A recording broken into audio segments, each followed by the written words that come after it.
Hey YouTube, it is League Turnover today, and we're about halfway through this season, and we are back to Open Great League, Ultra League, Master League. So we'll do some top Great League teams here, go over some teams that worked, and if you need to adapt them, why they work, and how to adapt them if you don't have the Pokemon to use. We're gonna look at the rankings here quickly because a lot of it is the same, and then I'll preface this that Aegislash is not on this yet, and I think it will be a top 10 Pokemon. I did that full analysis yesterday. I'll do a quick analysis now as to why it's so strong, but there are a lot of answers to it, so it's not just terrible. You can deal with it, and I think it's very XL hidden in the short term. So rankings: Diggersby, Cloudfire, Fortress, Lapras, Jellicent, Gligar, Dusclops, Glycopod, Jumpluff, Mandibuzz, Corsola, Corviknight, Samurott, Dusknoir, Gastrodon, Stunfisk, Feraligatr, and Samurott, Steelix are your sort of like top 20. There's the Dedenne, which you're going to see on the teams a lot. So the meta has not evolved a lot. It's always going to be sort of bulkier Pokemon with good moves. So Diggersby, Cloudfire, fast charging moves, decent charge moves, bulk. Or you're going to have all these other Pokemon that got buffed this season. So Bug Bite got buffed, so Fortress is buffed. Fury Cutter got buffed, so there's your Gligar and Golisopod. Dusclops fits in another one of those bulky, spammy Pokemon. And then you just got your sort of like go-to meta Pokemon for the past few seasons now. So we got Jumpluff with the fast fairy winds and acrobatics, and you got the Mandibuzz that's always strong, and then you got Feraligatr down here with the Hydro Cannon. So the meta has not changed. It will change a bit. Now, Aegislash is coming. It has a 30-17 record against the main meta, but it only a 505 average. So as you can see by this sort of distribution here, you've got you don't have these like incredible, amazing wins and terrible losses. Again, if you want a full analysis, I did it yesterday. It's basically Bastion stat product with a Psycho Cut, Shadow Ball, Fast and Charge move, which makes it way better. So, but it has 4 weaknesses, and I've mentioned multiple times before on this channel, I do not like Pokemon that have 4 or 5 plus weaknesses. I think that really limits you in GBL, and that is why certain Pokemon have always been meta and always will be meta. So normal typings that are only weak to fighting, they are very strong. So that's why you got your Ferrets are up at the top, and that's why Vigoroth was so strong for so long. And then you have your Mud Boys, because Swamperts, Quagsire, Whiscash before it got nerfed they all got nerfed because they only have 1 weakness, Grass. So when you only have 1 weakness and you can play out a lot of the matchups, that makes it very strong. Aegislash is a Steel and Ghost, and it has 4 weaknesses. So Ghost is weak to Dark and Ghost, and then the Steel is going to be weak to Fire and Ground, and then there's some offsetting weaknesses like Steel's weak to Fighting, but Ghost offsets that. So, but still 4 weaknesses, and that's why you're seeing a lot of these losses here, right? Weak to Fire, weak to Dark, weak to Dark, weak to Dark, weak to Ground, weak to Ghost and Dark, weak to this thing has Fire and Ground, Fire, right? So there's a lot of things that beat this. Even for Alligator, like Shadow Claw, super effective there, and then you got just neutral, hard-hitting Hydro Cannons. So anything that hits super effective against us is actually quite winnable. It's not just quite winnable, it is very winnable. So it doesn't make this thing like, oh, this thing's going to break the meta. Like, it's going to be strong. 30-17 is strong. 5-5 averages is a positive win-con average. So you may need to look out for it, but again, very XL hidden. So I don't think you need to worry about it short-term, which means that a lot of these teams probably still do work. Okay, team number 1 here. Scizor, Dedenne, Jellicent. And if you went into this video when I posted it, I basically said like Scizor, Dedenne are 2 Pokemon that got buffed this season. Scizor with Bullet Punch and Dedenne with the Parabolic Charge that I think are so... I find them, not that they're broken, but they are extremely, extremely strong right now. Dedenne, you can... Parabolic Charge buffs your defense, and you only take 10 turns to get to it. So there was this one matchup I remember that I was on like the 3rd defense buff, and a move that would normally do like 80% to me and almost take me out did like 30%. And I'm sure the numbers don't add up there, but I'm just saying like the amount of damage you can now take from Dedenne after you buff your attack like to sort of defense like 2 to 3 times is insane. And Parabolic Charge, and this is what I don't like about Parabolic Charge, and people are like, you're wrong on this. I don't care. I still think Parabolic Charge is going to get nerfed in the future. And the reason it's going to get nerfed is I find the defensive increase much more valuable than the offensive increase. because the offensive increase you can still just be taken out, but with the defensive increase, it's harder to take you out, which means you get to more charge moves. And this charge move in particular not only continues to boost your defense, but it also hits your opponent at a decent, like it does like 70 some odd damage in of itself. So it's not like I'm going to boost my attack with like a 35 damage move. You're boosting your attack with like a defense with like a 75 damage move. It's quite a good move overall. So I think it's going to get nerfed. Weak to ground there.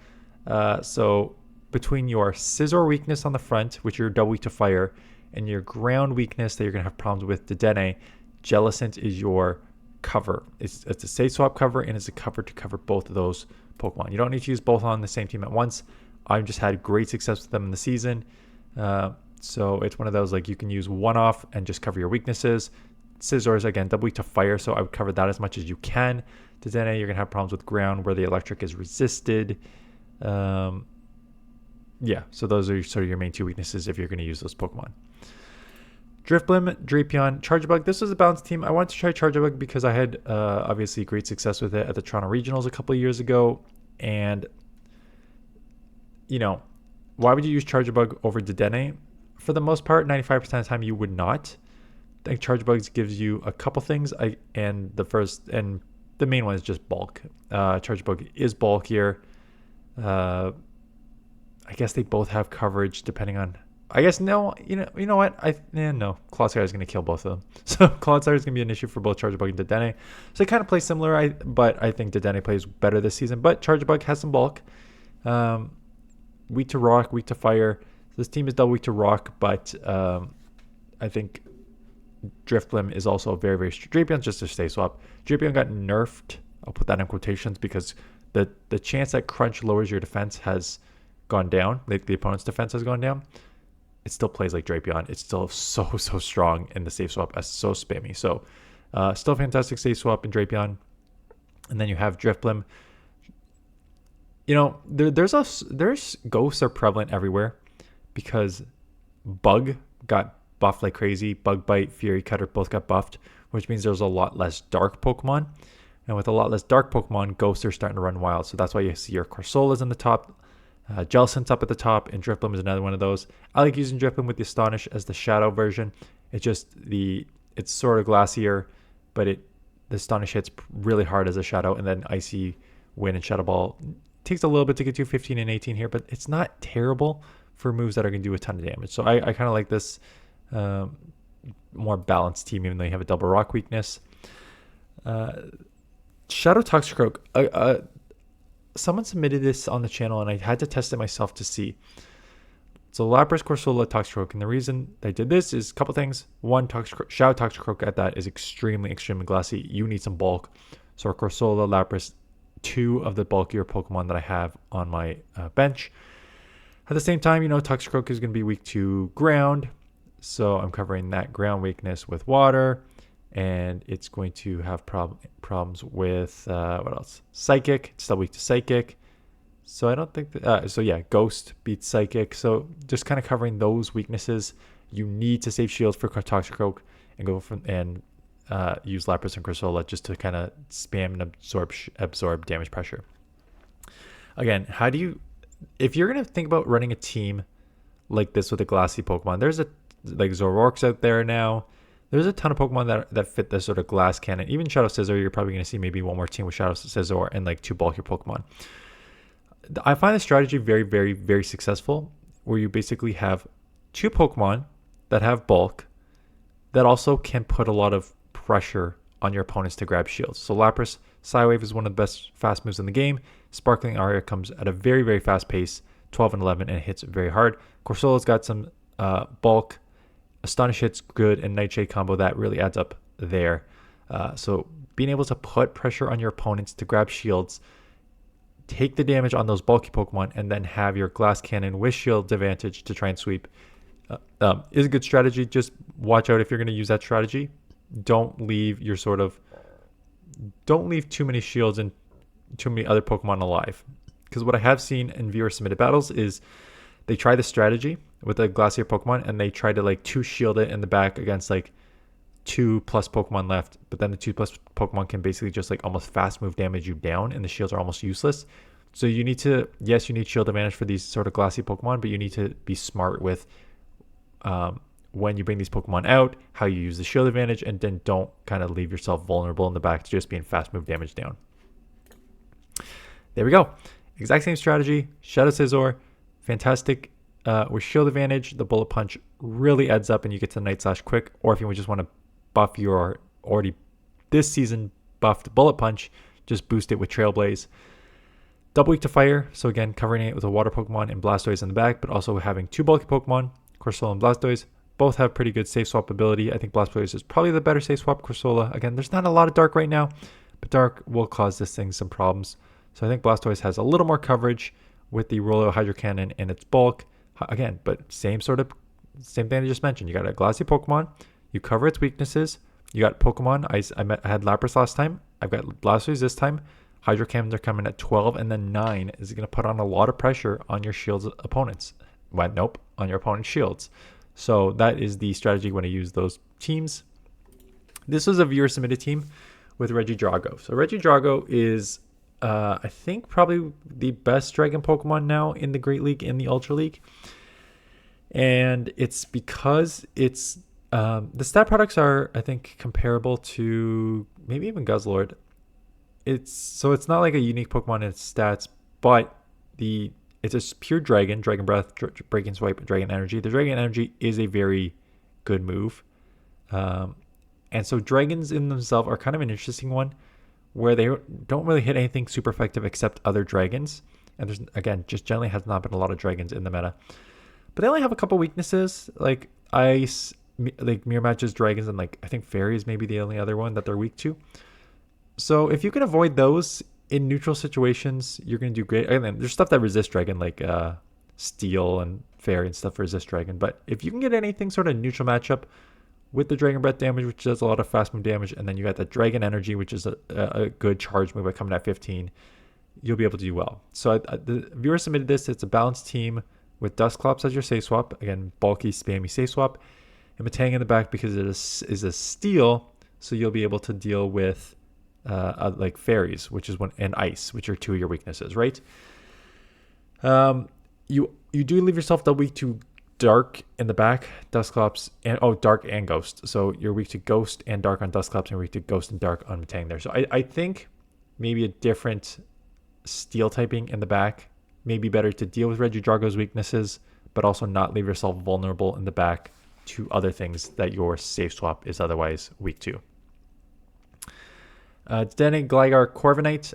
This is I was going to say balanced team, but it's a double flyer team. So it kind of works as the balanced team with Gligar as your safe swap, Corviknight in the back, covering Dedenne's ground weakness. But it's a double flyer team. I've talked about the strategy before. Two or three ways to play the double flyer team, depending how you want to play with it. You balance it out.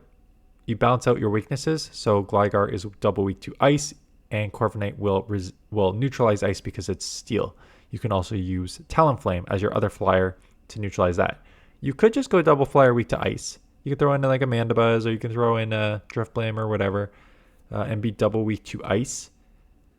Leaves you a little more vulnerable, but you know, if you can like draw out one, although Dedenne is not like a huge answer to Ice, but you can theoretically do that and just have your double flyer in the back. But usually when you run these sort of teams, you run them with the sort of balanced Gligar that would otherwise resist Electric. Electric is the other thing. So it's not just Ice, it's Electric is the main reason. Corviknight's weak to Electric. All these just Mandibuzz flyers are weak to Electric, but Gligar as the ground type of flying resists Electric. So usually it's a balance between Gligar and Corviknight or Talonflame as your other flyer in the back, and then Dedenne on the front. I already talked about how strong Dedenne is. This is just a balanced team. Thinking old school Swampert, Skarmory type core with the safe swap. But now you got Marowak as your ground Pokemon.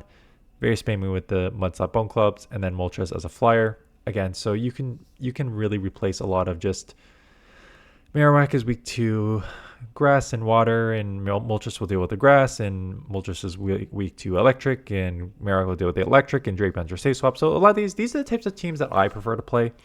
Again, everyone is different with what they like to play, and ABB style teams or balanced teams or just pick 3 random Pokemon, put them together, because who cares? It's GBL and it's it's RPS at times anyways.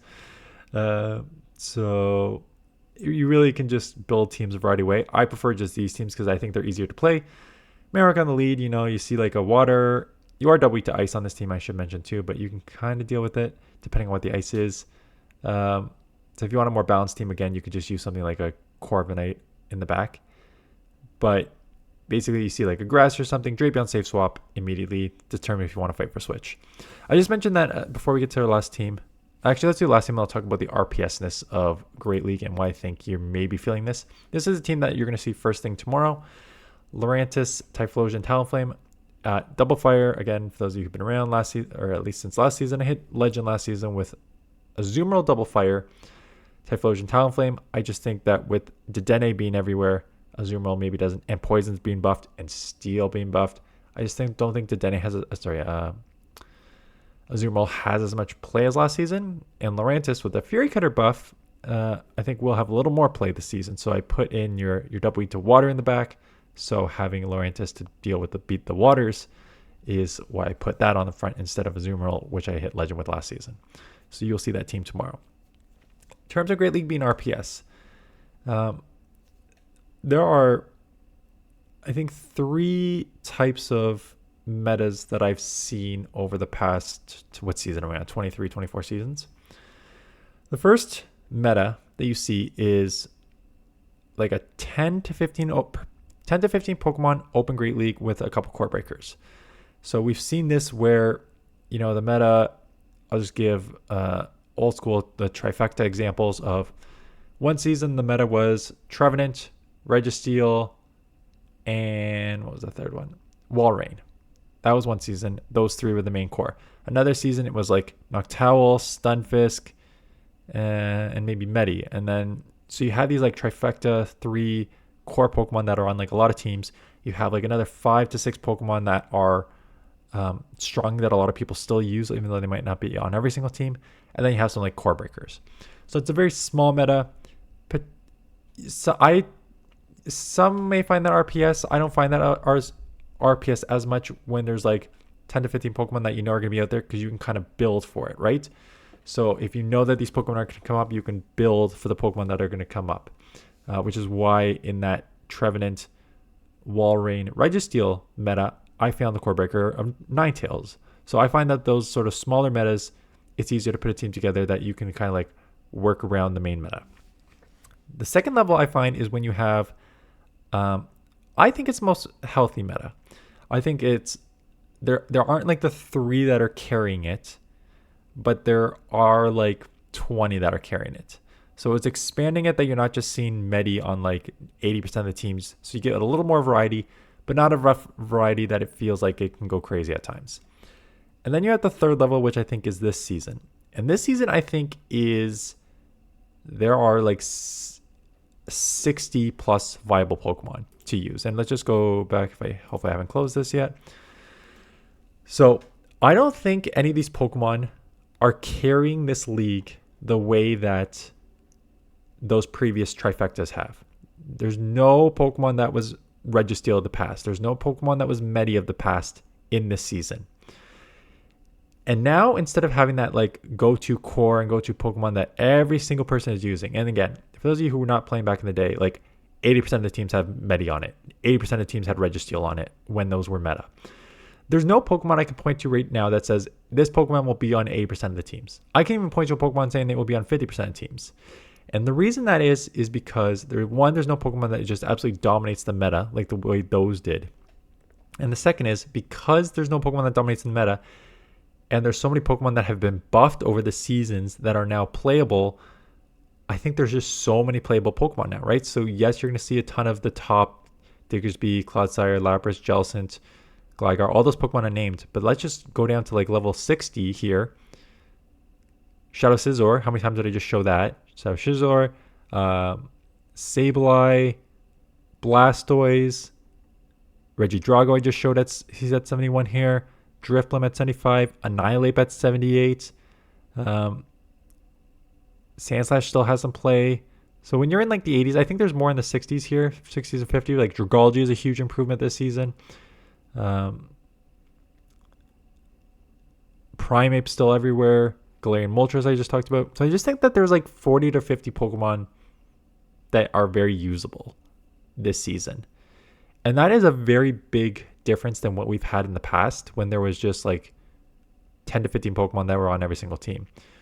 So why, again, this is just sort of my analysis. I know other people disagree. People are like, having more options are better and it doesn't feel like alignment based. But why it could feel like alignment based at the time? Again, it doesn't feel like alignment based. It feels like I've got a team that I think could work, but it's going to feel like a lot of times maybe it won't work because then you're going to get a Pokemon being used like Greninja rank 96 or Ninetales, Kanto Ninetales at 103 or Golisopod at 107 or Lurantis at 109. You're just going to get these like Pokemon that you don't think about when you're building your team, right? When most people build their team, they're still thinking about the top 20 Pokemon in the league. You're thinking about like, okay, if they're going to have Clodsire, I got to deal with that. If they're going to have a Gligar, I got to deal with that. But you're not thinking about these like 50, 60, 70 Pokemon. But these 60, 70, 80 Pokemon are very viable in the Great League right now. So when you're building a team thinking about like the top 20 that you're covering for, and you get a bunch of Pokemon in the 70s, 80s coming out, it can feel like, whoa, where did this come from? I just got RPS. I just lost this matchup because the game hates me or the algorithm or whatever. So when you have such a wide meta without the go-to Pokemon, it actually makes it can feel more RPS, even though it may not be more RPS, if that makes sense. So yeah, so lots of options to use in the Great League at all these different levels. We'll see what happens with Aegislash when it comes in. Again, it's a level 50 is the rank? No. A level 50 rank 1? Jeez, okay. Rank 1 is level 50, 0, 12, 14 here. Which is... so 296 XLs. Interesting. Which you're not going to get unless you're using your XL candies, because you can only get them from raids or GBL right now. I mean, you can do 296 raids. I don't know if people will do that. I don't think I've done 296 raids in the past, since this game started. Yeah, we'll see how it goes. Let me know what you're using. Let me know what you think about the Great League. We'll do Ultra League this afternoon. So thanks for watching, and I will see you guys in the next one.